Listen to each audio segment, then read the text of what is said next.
Good morning, ladies and gentlemen. I have the honor to be interviewing one of my heroes here, and a hero within himself, and we'll get to that later on. But we're going to let Mr. Jack Moreman visit with you. I'm Buster Bruce, and we're going to let Jack just tell his story and visit, and I'll ask some questions down the line if we need to, and Dusty and I can swap places. He's doing the filming if he needs to, and he can ask some questions, and we just. But good morning, Mr. Jack. Good morning, Buster. Hey, Always good to see you, old scudder. That's right. That's right. Jack's cowboy, and he stayed alive through. Well, anyway, we just go ahead, Jack, and start wherever you want to about when you get back to folks. And I feel like it's an honor to be asked to tell my story. I've got several stories. I could probably give you several stories. But I was born June the 15th, 1935, in a little town called Hedley, Texas. It didn't have a hospital. I was born at home, just like a lot of children were then. My mother and my dad was Ray and Oleta Moreman, and they were of an old family there that had lived there. My mother was a man, and her dad was one of the first county agents in this area.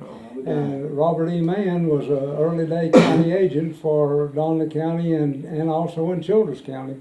But anyway, I grew up and went to school at Hedley, and then it's kind of drying up on the vine now, but it was a nice place to live and had a lot of people, 600-700 people. And my dad owned a grocery store and a hardware store and a feed store, and he finally built a meat locker plant there. And you talk about a workhouse, that thing was a workhouse. Imagine. And I was broke in as a young man into that business. And I loaded feed. One day I came in from school, my dad said, you know what happened? I said, no, what happened? He said, well, Sam, who did all the butchering, we butchered cattle and hogs mostly, had a slaughter plant and everything. And he said, well, he was rolling a Bull Durham cigarette and had a rope, and this mare had a colt, and this colt ran between him and the mare, half hitched that rope around his hand and drug him, and that mare kicked him and nearly killed him. Said he's broke his arm, kicked all of his ribs loose. Said, we've got 10 head of stock out there that's got to be slaughtered today. Can you do it? He left it up to you. He left it up to me. He said, can you do it? And I said, I think I can. Yeah. I said, I've helped him a lot. And he said, well, we got to get it done. I was out there nearly all night, but I got him hung up. And so I broke in early. Yeah, you did. To using a knife and a gun. That's right. That's right, using a knife and a gun. That's right. So anyway, I graduated from Hedley High School. I didn't entertain much in sports. I enjoyed vocational agriculture, and I had the state farmer degree, the Lone Star farmer degree. I enjoyed vocational ag, but I played a little baseball, and I wasn't real good at that. And we didn't have rodeo teams then like they do now. I'd have loved that, but we didn't have it then.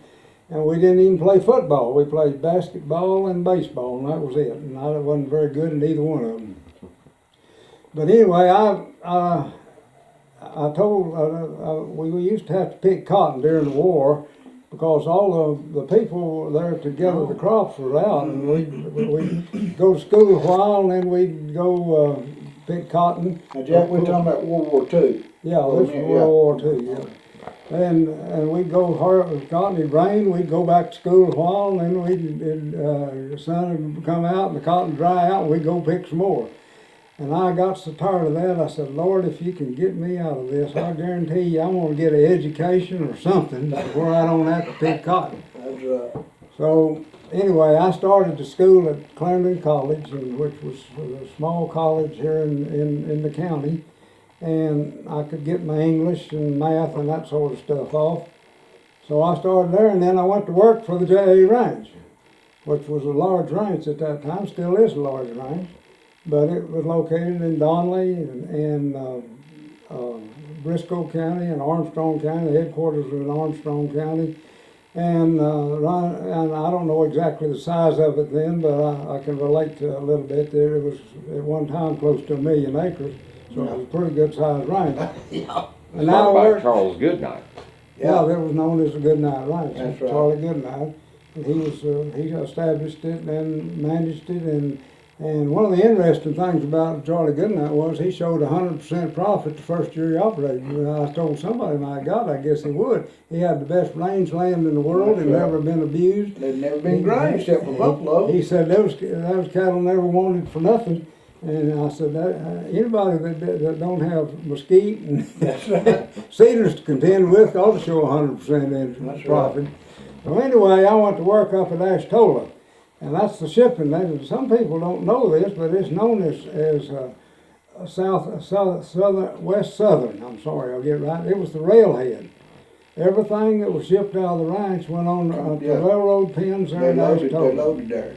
And we had a camp there at Ashtola, and there was a man by the name of Haskell Hayes ran that camp, and he and his wife, and they had a son And named Jack, Haskell. we need to slow down because people don't know what a camp is. Yeah, well, this was just a house, the cake house On the and the ranch. barn.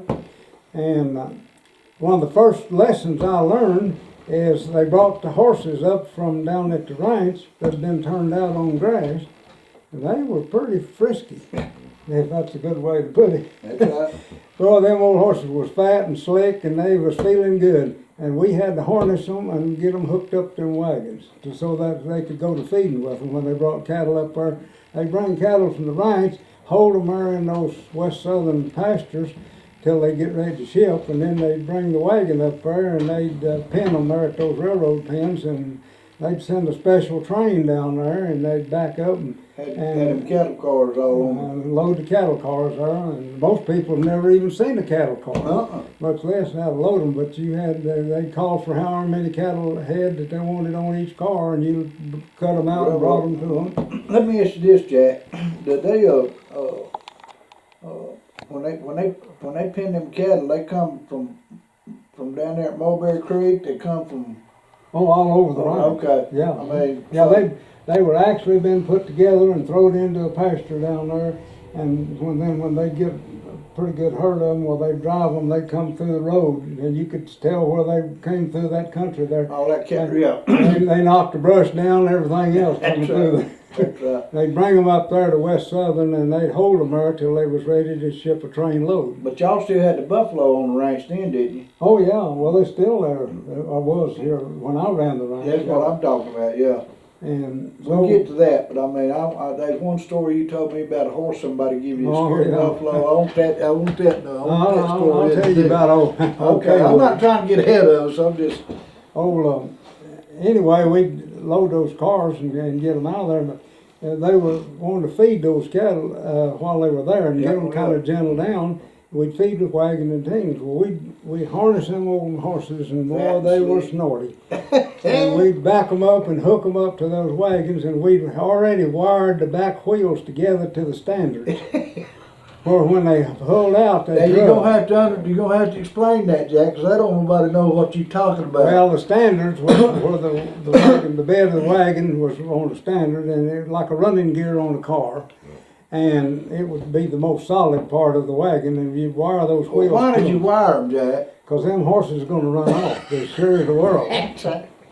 People don't know that. See? Old Haskell would say, "All right, Jack, you get your horse out and get mounted. And Haskell, you get mounted. I want one of you in front. And if they get away from us, I want you to throw a rope on that back post there. There'd be a back post Sticking up on the back of the on the wagon. back of the wagon and try to slow us down. Because I'm going to be up there on that wagon." So he was up on that wagon, he'd cluck them old horses, and away we'd go. So we'd drug her right through. He'd send Haskell ahead to open the gates, because we didn't have time to open the gates. Them horses going through the gate or some which way, wasn't it? We went through that gate and hooking them. And over them sand hills. That's pretty sandy country up there, that's older. And them horses went over them hills, and they ran till finally they went to slowing down, and he said, just ease up on them, boys. Said they're about to get to bottom. Yeah. And it meant there's about run down. Yeah, yeah. And we'd turn them around, and they'd be lathered up and sweating. And of course, we were sweating too. Imagine. And we'd get them back, and we'd unharness them, and we'd hook up two more. We worked them all that way to kind of get the edge off of them. Because when you got ready to go feed, you didn't want them throwing a runaway. No, blowing them cattle up and scattering feed from here to yonder. And If you ever go to Ashtola, to that camp up there, and that's they're up there. The camp's due west of those stock pens there at Ashtola, and you'll see what used to be a field. There was a big field lay right there on the highway, and they plant that in cane every year, and then they make bundles out of it. And a lot of people never saw a bundle. oh, that's right. They Had a row binder. They'd have an old boy hire an old farmer to come in there with a binder, and he'd bind that into bundles. And a bundle might be 3 or 4 foot in diameter. It might be 4 or 5. It might be so heavy you couldn't pick it, but it had a binder twined around it. It had a now I'm like if they ever do it, it'd be a plastic. But these were hemp binder twine, and they were tied. That old machine, as early as it was, would tie that thing. And then they'd lay them out there in a row. Well, they hired old Haskell and I. We made a contract with them to shock them. Now, I'm sure a lot of people don't know what a shock is. That's right. But we'd have to pick those bundles up, and we'd stand up one bundle, and then we'd stand up another, and then we'd stand up two on either side, and then we'd start building around it. And it looked like, my son used to call it Indian teepees.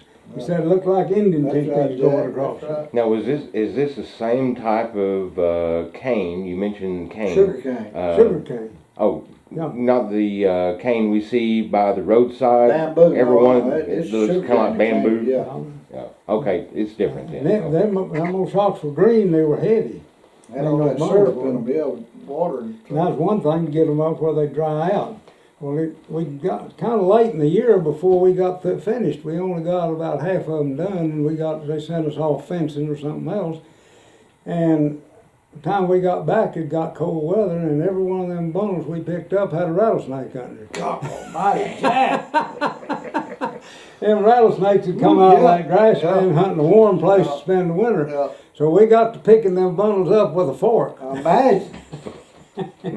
You talking about a pitchfork? I had a pitchfork. Yeah, I had a hat yeah. full of rattlesnake rattlers before we got through the Imagine. shock and all that. What's the biggest snake you killed up there, Jack? Do you remember? Well, up there, that total wasn't too big. Them were sand rattlers. Yeah, that's The right. big ones are down there at the range. Yeah, yeah. Them big ones, them old big ones. So We'll get to that. Go ahead, go ahead. that was the end of my career there, and I worked there.